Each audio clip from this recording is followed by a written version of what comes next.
So ನೋಡ್ತಾ ಇದ್ದೀರಿ ಇದ್ರದ್ದು ಈಗ ನನಗೆ ಸೆಕೆಂಡ್ ವೀಡಿಯೋ. ಆ್ಯಕ್ಚುಲಿ ಎಲ್ಲರಿಗೂ ಥ್ಯಾಂಕ್ಸ್ ಅನ್ಬೇಕು. ನಾನು ಅಂದಿದ್ದೆ ನಂಗೆ ಕರೆಕ್ಟಾಗಿ ಸಿಗಬೇಕು ಇದು ಒಂದು ವಾರಕ್ಕೆ ಅಂತೇಳಿ. ಸೊ ಸಿಕ್ಕೈತಿ ಇವತ್ತು. ಸೊ ಇವತ್ತು ಸೆಕೆಂಡ್ ಟ್ಯಾಬ್ಲೆಟ್ ಹಾಕಾಗತ್ತೇನೆ ನನ್ನ ಗುಂಡುಗೆ ಆರಾಮಾಗಲಿ ಅಂತ ಕೇಳ್ಕೊರಿಪ್ಪ. ಎಲ್ಲ ಸ್ಕಿನ್ ಅಲರ್ಜಿ ಎಲ್ಲ ಸಾಕಿ ಕೈ ಬಿಟ್ಟು ಹೋಗೋದವ್ರು ಅದಾರ. ಸೊ ನನಗೆ ಥ್ಯಾಂಕ್ಸ್. ಇಂಥ ನಮ್ಮದು ಒಂದು ಸುನ್ಸಾನ್ ಏರಿಯಾದಾಗ ಇರ್ತಾವೆಲ್ಲ ಇವು. ಸೊ ನನ್ನ ಗುಂಡು ಸಿಕ್ಕೈತಿ. ಸೊ ಈಗ ನಾನು ಟ್ಯಾಬ್ಲೆಟ್ ಹಾಕಾಕತ್ತೀನಿ. ನೋಡ್ತೀರಿ ಡಾಕ್ಟ್ರ್ ಹೇಳಿದ್ದಿದ್ದು. ಸೊ ಈಗ ನಾನು ಅದಕ್ಕೆ ಟ್ಯಾಬ್ಲೆಟ್ ಹಾಕ್ತೀನಿ. ಟ್ಯಾಬ್ಲೆಟ್ ಅದ್ರ ಹೊಟ್ಟೆಗೆ ಹೋಗ್ಬೇಕು ಮೇನ್ ನನಗೆ ಎಷ್ಟೊತ್ತಿದ್ರು.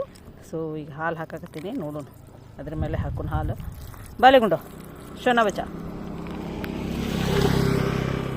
ಸೊ ಓಕೆ ಇಲ್ಲಿ ಬಾಯವ್ವ ಬಾಯಮ್ಮ ಬಾಲೆ ಶೋನಾ ಬಚ್ಚಿಲ್ಲವ ನಾನು. ಸೊ ಹೋಗ್ಬೇಕಾದ್ರೆ ಹೊಟ್ಟೆಗೆ ಅದು ಫುಲ್ ಟ್ಯಾಬ್ಲೆಟ್ ಹೋಗ್ಬೇಕಾ. ಸೊ ಈ ಥರ ಭಾಳಷ್ಟು ಡಾಕ್ಸಿಗೆ ಅಲರ್ಜಿ ಆಗೈತಿ. ನೋಡತ್ತೀರಿ ನೀವು. ಆರಾಮಾಗಲಿ ಅಂತ ಕೇಳ್ಕೊರಿ ಪ್ಲೀಸ್. ಎಲ್ಲರಿಗೂ ದೇವ್ರಿಗೆಲ್ಲರಿಗೂ ಪ್ರೇ ಮಾಡಿರಿ. ಇವ್ರು ಎಲ್ಲರ ಸಂಬಂಧ ಪ್ರೇ ಮಾಡಿರಿ ಪ್ಲೀಸ್.